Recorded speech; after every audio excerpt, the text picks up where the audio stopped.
Greg McDermott and Creighton have been mainstays in the NCAA tournament for over a decade. Is this the year they finally crack the Final Four?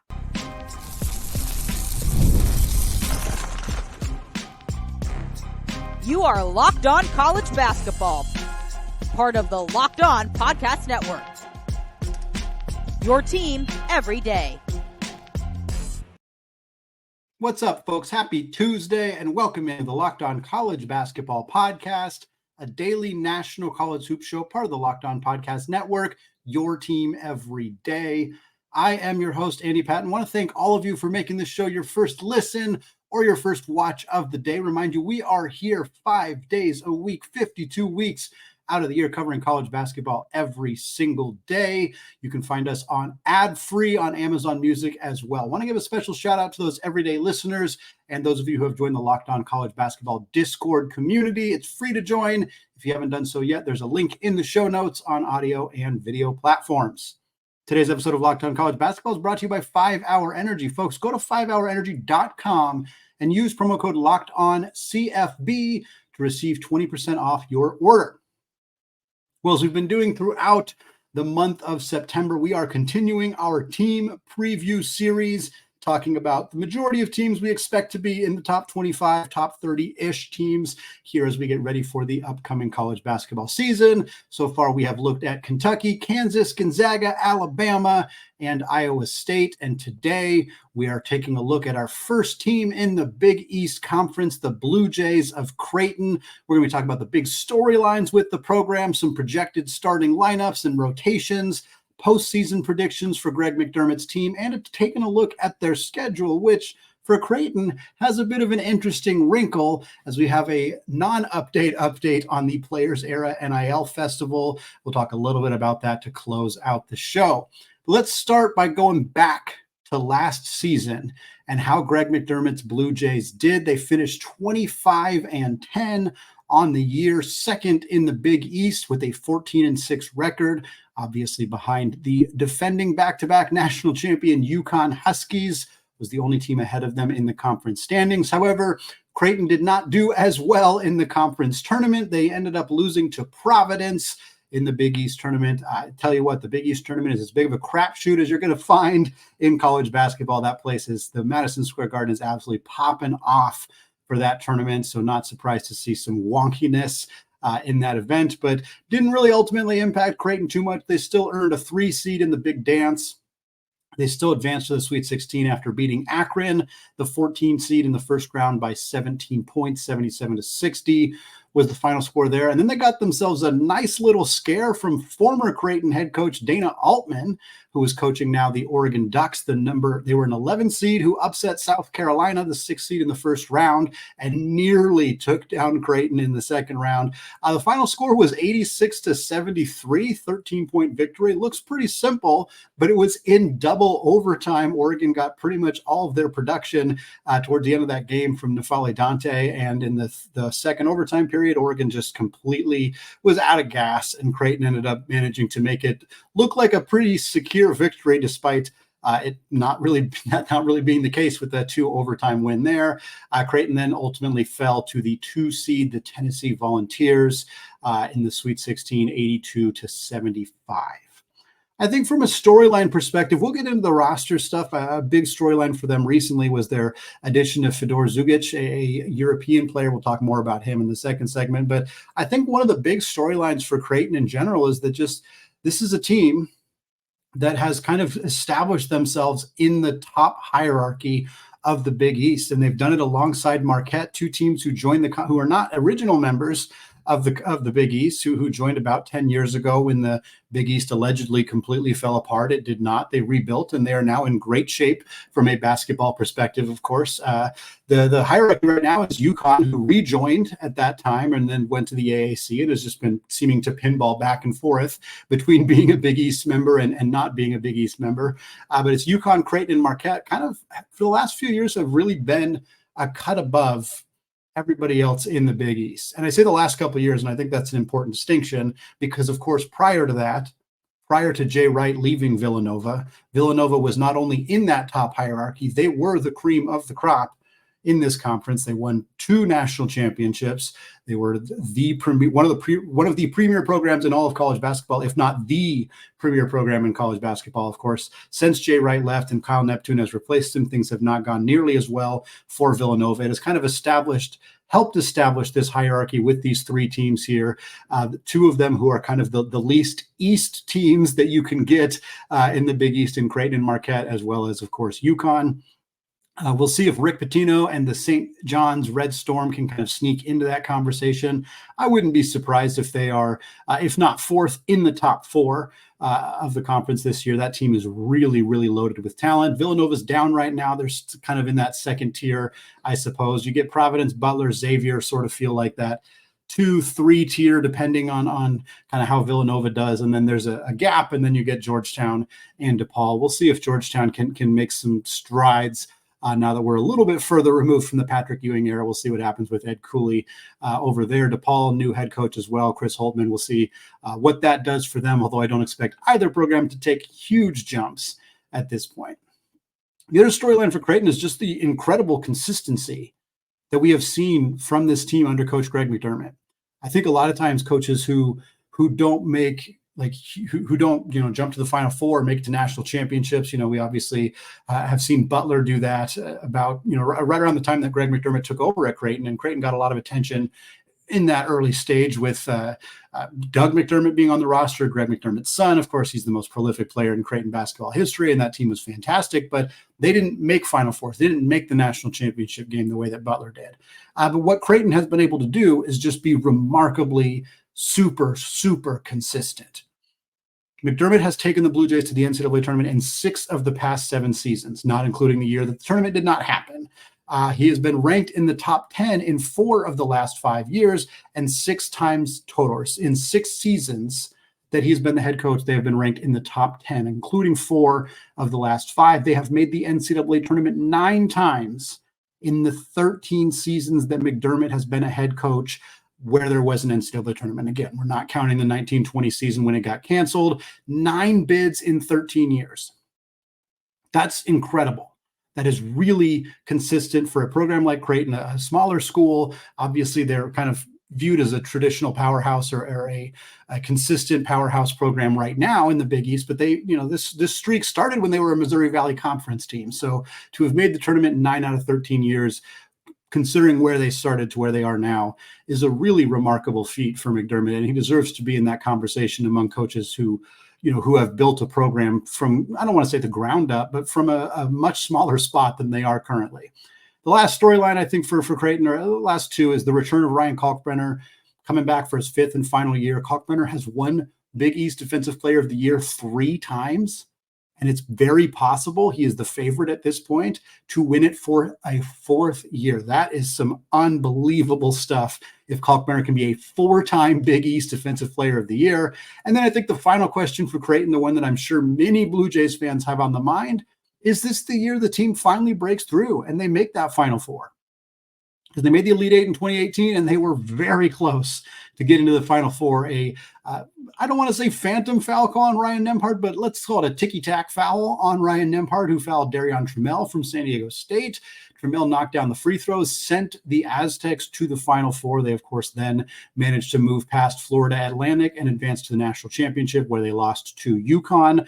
Creighton made the Sweet 16 last year. They also made the Sweet 16 in 2021. So we've seen them get to the Sweet 16 a couple of years recently. They got to the Elite 8 in 2023, but we haven't seen them crack that Final Four.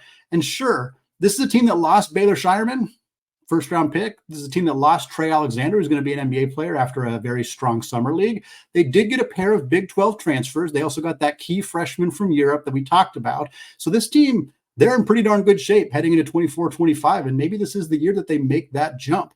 We're going to talk about it in just a second.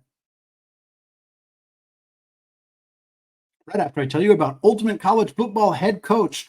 Hey, Locked On College Basketball family, I want to take a moment to give you a heads up on a brand new mobile game that I think you're going to love. Ultimate College Football head coach. In this amazing simulation, you get to step into the shoes of a head coach and lead your college football program to glory. Can you imagine actually getting to be the head coach of your favorite team? From recruiting players and hiring a coaching staff to overseeing training camp and handling school scholarships, You control every crucial detail of your program. Will you be able to handle the pressure? Here's what I really love about this game. You are responsible for calling offensive plays, so your strategy will not only determine the success of your football season, but it's going to shape the future and legacy of your program. An Ultimate College Football Head Coach is completely free. There's no ads, and it is 100% playable offline. You can play on the go whenever and wherever you want. And of course, we have a special offer for the Locked On College basketball community. Use promo code LOCKEDONCFB, all caps, inside the game store to receive a free boost to your program. To download the game, just visit ultimate-cfb.com or look it up on the app stores. Ultimate College Football Head Coach. Begin your coaching legacy today. All right, folks, segment 2. Still Andy Patton here, still Locked On College Basketball Podcast, and we're still going through our Creighton season preview here during our team preview series as we're trying to get through as many of the top 25 or top 30-ish programs in college basketball with a little under 8 weeks until the season gets going on November 4th. So looking at Creighton, they have that kind of the blend that you really want when evaluating teams that are going to be top 5, top 10, top 15 teams in college basketball, teams that have a realistic chance of being Elite 8, Final Four, potential national championship caliber teams. And through many conversations that we've had here on the show, including a great interview earlier this offseason with Evan Miyakawa, who runs the website evanmiya.com, tons of fantastic stuff there. One of the big things that has been researched in the transfer portal era is kind of what roster construction is the most successful. And it's obviously a short sample size right now in this modern era. But what we've seen is the ability to retain key talent. That matters a ton. If you can get 50+% of your minutes and production back from the previous season, that is vital to continued success. Having good players, which I know seems somewhat redundant, but is still important. So bringing in high-end talent, keeping high-end talent, and then continuing to have players who are willing to be in your program for multiple years. Those are the things that really matter. And looking at Creighton's offseason, the players they kept, the players they lost, the players they're bringing in, you can kind of see that framework for a potentially really great season developing in Omaha for this Blue Jays program. For starters, they returned 3 starters. That's a key part of this whole thing. They're returning Ryan Kalkbrenner. We talked about him already. Big East Defensive Player of the Year candidate, all Big East candidate, frankly, an All-American candidate. There's a very good chance that Ryan Kalkbrenner is among the All-American players at the end of the season. He's put up prolific numbers throughout his college basketball career at Creighton. No reason to assume that's going to change entering year 5. They also get back Stephen Ashworth, transfer from Utah State, who did some really good stuff for the Blue Jays last year. I think there were some consistency issues with him, but he's a lights-out three-point shooter. He's maybe not the facilitator, distributor, point guard type that Ryan Nembhard, who was the previous point guard, is, but he's a very, very good shooter and scorer, and he fills a valuable role for this team. Was a very good partner with Trey Alexander. We'll see how he kind of lines up with his new backcourt in 24-25. Creighton also gets back Mason Miller, who wasn't a huge contributor offensively for the Blue Jays, but a good rebounder, a good player, kind of that good 5th option for them in the starting lineup. They also returned a handful of players coming back who we expect to be bench players next year. Isaac Trout and Frederick King come back, both of them in the front court. They also get back Jason Green, Sterling Knox, Sammy Osmani, Shane Thomas, and Josh Townley Thomas as well. Looking ahead to the additions, Greg McDermott brought in a pair of players from the transfer portal as well as 4 incoming freshmen. Your portal additions are Pop Isaacs, high-scoring guard from Texas Tech, as well as Jamiya Neal, a double-digit scorer last year, playing for Bobby Hurley at Arizona State. From the freshman side, they bring in Jackson McAndrew, a 4-star power forward who is the 39th ranked player in the 2024 recruiting class, according to 247 Sports. They also had Larry Johnson, a shooting guard who's 56th in the class, as well as Ty Davis, friend of the program. He came on the show in an interview with Isaac last year. Combo guard who's ranked 200th in the 2024 class, according to 247 Sports. And then they also had Fedor Zugic, the European player, coming in as a freshman. He's an older freshman, tons of success in the EuroLeague last year, was a professional over in Europe. We've seen some of these additions for teams late in the offseason in previous years. Gonzaga's done it. UCLA has done it. It's not unprecedented. It is a big deal for Creighton to add a player of Zugic's capability this late in the offseason. I think that he officially signed like a week or two ago. So how quickly he gets up to speed how prepared he is to play a big role for this team is a really critical part of evaluating this team's ceiling and floor heading into the upcoming season. He's a very important piece for McDermott's team. If he's ready to go, that's a huge addition. If he's not ready to go, it's not necessarily the end of the world, but doesn't bring them the depth that they were kind of hoping for if he's not quite ready to perform at a consistent level for this team. Subtractions for Creighton. We talked about quite a few of them already. Baylor Scheierman out the door, of course, 30th overall pick by the Boston Celtics. Scheierman was tremendous during his career with Creighton and his career before that at South Dakota State. A really tough loss for them. He is a lights-out shooter and scorer who was more versatile than I think he got credit for. He's a good rebounder, good passer as well. They also lose Trey Alexander. Alexander's a guy I was a little surprised did not get selected in the NBA draft. I know he's a bit undersized, but he was really good last year for Creighton. 17-plus points a game, I think 5-plus assists as well. Decent outside shooter, really valuable in that backcourt alongside Stephen Ashworth. The team also loses Francisco Farabello, who graduated out of eligibility. He was their backup point guard last year. That's a tough loss for them, and I think a spot that they maybe didn't fill as much as they could have. Perhaps they're expecting one of the backups from last year to step into that role. Perhaps they're thinking one of the freshmen, maybe Larry Johnson, can kind of step into that role for them. Maybe they think Zugic, who's more of a three, can kind of play some of that role for them as well. We'll kind of see how exactly they plan to fill that backup point guard role. They also lose 3 players to the transfer portal: Jonathan Lawson, Josiah Dotzler, and Brock Weiss, all out the door. Looking ahead at what we project to be Creighton's starting lineup, they have, I think, 4 spots pretty well set. The 3 starters from last year are all going to return to starting spots. Ryan Kalkbrenner is the most obvious starter, one of the most obvious starters in all of college basketball. He's starting at center. You can book it. That is, write that thing in pen. That's happening. Stephen Ashworth starting at the guard spot, no doubt. He started last year, no reason for him not to start again. And then Mason Miller going to start at the power forward spot again, just like he did last year. I think you could make an argument that maybe he would get replaced, but I don't know by who, unless Jackson McAndrew, their top-ranked freshman, again, 39th in the class. If he was ready to go over Miller, maybe, but I would be fairly surprised to see that happen. The next, I think, pretty clear starter is going to be Pop Isaacs, the transfer from Texas Tech. You average 15-plus points per game in the Big 12. There's not a place in the country you're transferring where you're not starting. It's just not happening. 15 points a game in the Big 12 is excellent. It's hard to do. That conference is a lot of grinded out, slow-paced basketball, really good defensive conference. To be able to put up those kind of numbers, you're establishing yourself as a starter. He's going to replace Trey Alexander. You're going to have Isaacs and Ashworth as your backcourt.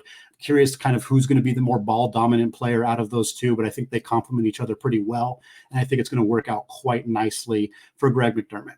The question then becomes, who fills that 5th and final spot? Because you got Kalkbrenner and Miller in the front court, you got Isaacs and Ashworth in the back court, you need a 3. And the 2 options that stand out to me are the incoming European freshman, Fedor Zugic, as well as another Big 12 transfer, sort of, Arizona State transfer, Jamiya Neal. I'm going to lean with it being Neal as the starter, mostly because I think for Zugic to be the starting 3 on day 1 in their first game of the season, he would need to get up to speed in this system very quickly. There's no doubt in my mind that he's talented enough to start for Creighton. And maybe by December or January or February, that's the reality. He is their starting 3. But I don't think it's going to happen at the beginning of the year. Jamiya Neal's a guy who has experience. He's a veteran. He played in the Pac-12 last year. He's played a lot of college basketball games. He averaged double digits. He's somebody who's ready to step into a starting role right away. He's been with the team throughout the offseason. He was an early signee out of the transfer portal. He's been around the program for months longer than Zugic has. So if you think Zugic has more talent than Neal, I'm not necessarily going to argue with you there from the little bit that I've seen of Zugic in video clips. But I think that the likelihood that Zugic comes off the bench and is brought along a little bit more slowly seems to be the more likely outcome, which would result in Neal being the starter by my projections. Rotation-wise, obviously Zugic is going to be in that rotation if he's not a starter. I think that 2 of the freshmen, Jackson McAndrew and Larry Johnson, are very likely going to be in the starting or in the rotation as well. And then Isaac Trout, the backup center last year, I think he kind of remains in that role. Then you have Frederick Green, Jason Green, Frederick King, Jason Green, and Ty Davis, I think, are kind of all just outside the rotation. And then you got some of the other guys who were bit players last year who some of them are walk-ons, so I don't project to play very big minutes next year for this team. But I think ultimately you're looking at a team that's going to have 8 or 9 deep.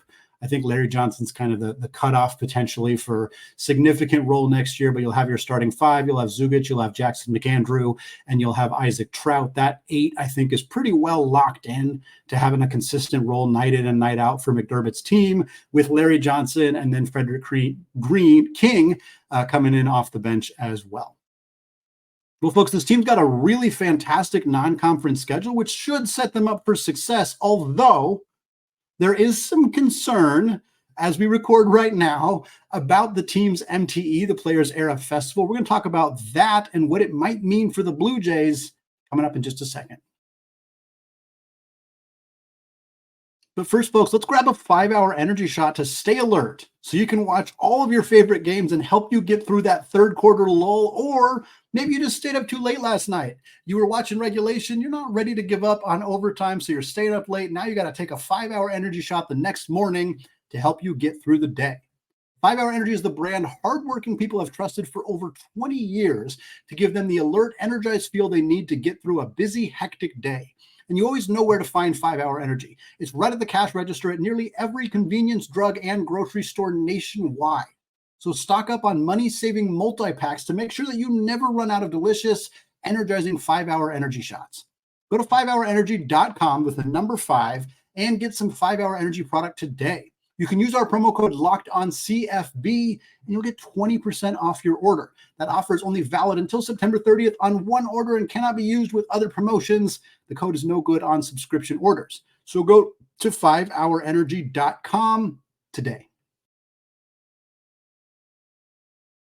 All right, folks, closing out the show today, continuing our team preview episode discussing Greg McDermott and the Creighton Bluejays out of the Big East Conference. We're going to talk about their schedule, then talk some projections. Where are they going to finish in the conference? Where are they going to finish in terms of their overall record? What seed might they get in March? And how far might this team advance in the big dance? Let's start with the schedule. They got an exhibition game scheduled against Purdue on October 26th. That's going to be a blast. Very excited to see kind of how this Purdue team looks in the post-Zach Edey era. We're still expecting a very, very good season from the Boilermakers. Obviously, they still have Braden Smith and Fletcher Lawyer in that backcourt. We'll see kind of what changes they're able to make in the front court. But that in particular, that exhibition game is going to be a really good opportunity for us to see how Purdue looks against a really quality opponent in Creighton. Home games for Creighton this upcoming season, a non-conference version. We do not have their Big East schedule yet. From a non-conference perspective, at home, Creighton will play UTRGV. They will play Fairleigh Dickinson. They will play Houston Christian, Kansas City, and then you get Nebraska at home. You get Kansas at home, part of the Big 12 Big East battle. That is a tremendous game to bring to Omaha, to bring the Jayhawks down. Wow, that's going to be fun. You also get UNLV at home. On the road, you're taking on Bama.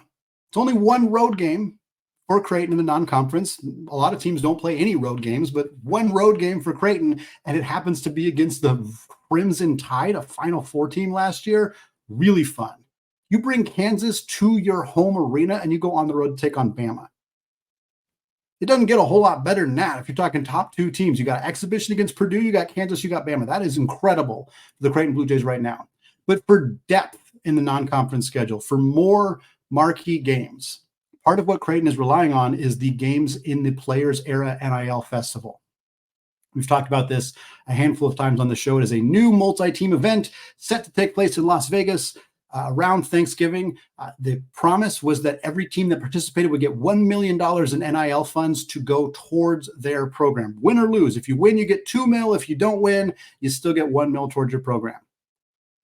However, as I record this right now on Monday evening, today was supposed to be the day, according to Matt Norlander of CBS, that we were going to hear some specifics about this event. We were going to get it finalized, confirmed that it's happening. Here are the dates. Here are the games. Here are the opponents. We did hear some rumors about opponents. Creighton is supposed to take on Oregon in the first game of the event, which is a rematch of course, last year's round of 32 game.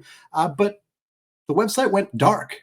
And as I'm recording right now, we have yet to get those updates. Maybe by the time you're listening to this, everything's good. The website's back up. We got updates. We got confirmation. Maybe by the time you're listening to this, we're finding out that this event may not happen.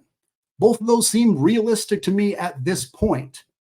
And that could be a catastrophic change, not just for Creighton, but for every other team that's supposed to be in that event this year. And then not as catastrophic for the teams scheduled to be in it next year. They have more time to make adjustments. But Creighton in particular, they were supposed to be part of the battle for Atlantis. They bought themselves out of the battle for Atlantis in order to participate in this Players Era NIL event this year. And it might not happen. And that could be really bad news for Creighton.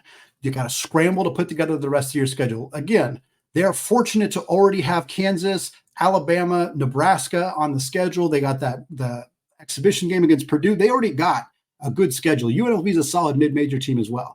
They're not in a desperate spot where if this event doesn't happen, they're just have complete inability to schedule enough good games to kind of boost their non-conference schedule. That's not a problem for Creighton. And frankly, being in the Big East, they have enough quality conference games that even a weak non-conference is not super debilitating. You'd like to see it be decently strong, but again, they already have enough good games on the calendar that's not going to be a big problem.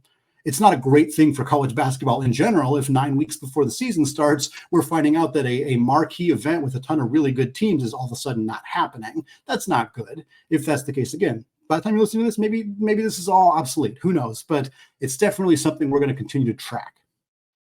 Moving away from talking about Creighton's schedule, let's talk about how they're going to do this year. A lot of it's going to rely on how Fedor Zugic adapts to being ready for this team. If he is somebody who can be a high-level scorer off the bench or even step into a starting role and let Jamiya Neal come off the bench, that increases this team's ceiling fairly substantially. Right now, I think this is a team that looks pretty comparable to last year. It's hard to fully replace Baylor Scheierman, and I don't think that Jamiya Neal or Fedor Zugic are capable of fully replacing his production. Combined, maybe, but even still, two players replacing one player still isn't quite the same. But that is going to be the big loss for them. Pop Isaac's capable to replace Trey Alexander. Not exactly the same player, but he's going to be able to be very productive in that way. So I think looking at this team right now, it kind of feels like they're not dramatically worse or better than last year's team. But that may serve them just fine because UConn and Marquette, the other teams that are kind of in that cream of the crop conversation in the Big East, I think both of them are a little worse. I think both are going to be good.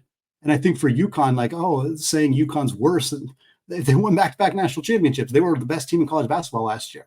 Most teams who are the best team in college basketball are not the same level of good the following year. It just doesn't happen very often. I'm not sold on this UConn team yet. I think some of the additions are fine. I don't dislike Aiden Mahaney, but I'm not super pumped about his fit in that system. We'll see what happens with Terrace Reed in the front court. Certainly you need Samson Johnson to step up. I think this UConn team is going to be good, but I'm not 100% there with them yet. Marquette loses Tyler Kolek and Oso Ighodaro. They don't add any players in the transfer portal. They got some young guys who are going to step into bigger roles. That has worked for Shaka Smart in the past, similarly to how it has worked for Dan Hurley in the past. So there's no reason to doubt either of those coaches, but I think Creighton's in a position where if they're about as good as they were last year, that could see them still finishing second in the conference. It could potentially see them finishing first in the conference. I project them to finish second. I think UConn probably still finishes first. I think St. John's is a team that could compete to be a top 3 team in that conversation as second or maybe even first.